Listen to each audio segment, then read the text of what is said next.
ask Ruthie to tell a story about her uncle. It happened about a month ago. So my uncle has a little shoe store in Montreal, and today's a regular day, and he goes to his store, and a woman walks in, and she speaks Hebrew to her friend, and he's very excited that somebody is speaking Hebrew in his store. He wants to let her know that he's Jewish, and so he walks up to her and says shalom, because that's all that he can do. So they have a conversation, and she tried on shoes, and she found a pair of shoes that she liked and bought them.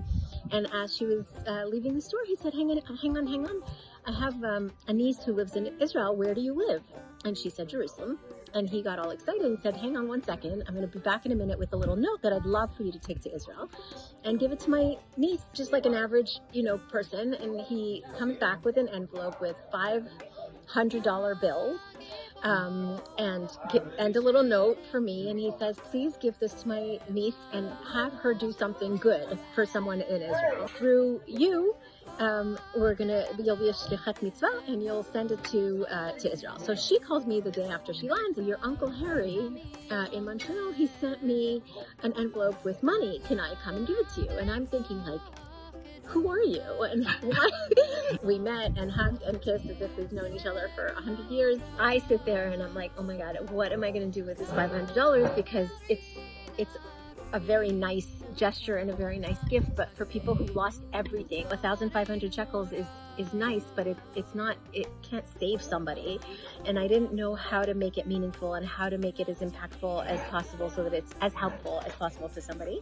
I'm going to find mom and pop shop that's like a food store, and whoever comes in and maybe has an issue, or the person knows that the family is having difficulty or whatever, that they should, help them with this money.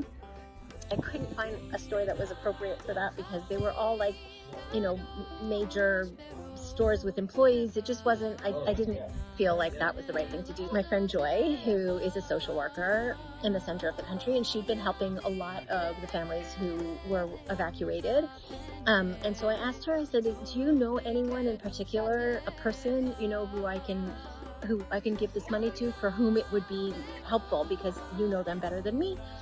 And she gave me the name of somebody. She lost her home and she lost her little corner.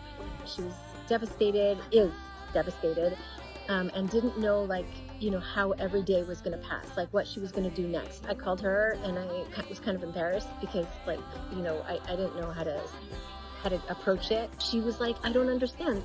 Why would somebody be giving me money? Who is this person?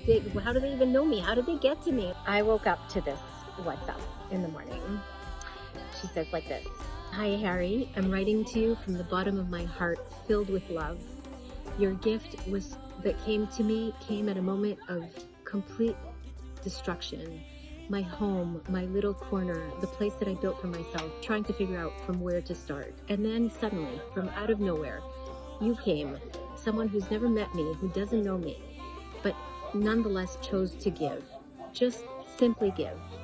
The deed that you did, the giving that you made, is not just about the money. It's about the choice, the human, deep choice to see somebody else, to stop, to give of yourself, to bring light into complete darkness. In a world where it's so easy to just move on and not see the other, you stopped and you chose to give. And what you did was much, much greater than anything that you could have possibly imagined. It gave me a feeling of being hugged from far, of hope, of beginnings. So thank you. Thank you for the heart. Thank you for the giving, for choosing to see me without even knowing me. I'll never forget this. With deep, deep love and deep gratitude. Beautiful, beautiful. And that whole story, the 3 parts, took place specifically in the 3 weeks when we were finding ourselves in very, very painful places as a people on our way to Tisha B'Av. And I wanted to share with you, because when Ruthie shared it with me, when I arrived today, I found it absolutely moving beyond words. These good things do happen. Am Yisrael Chai. Amen.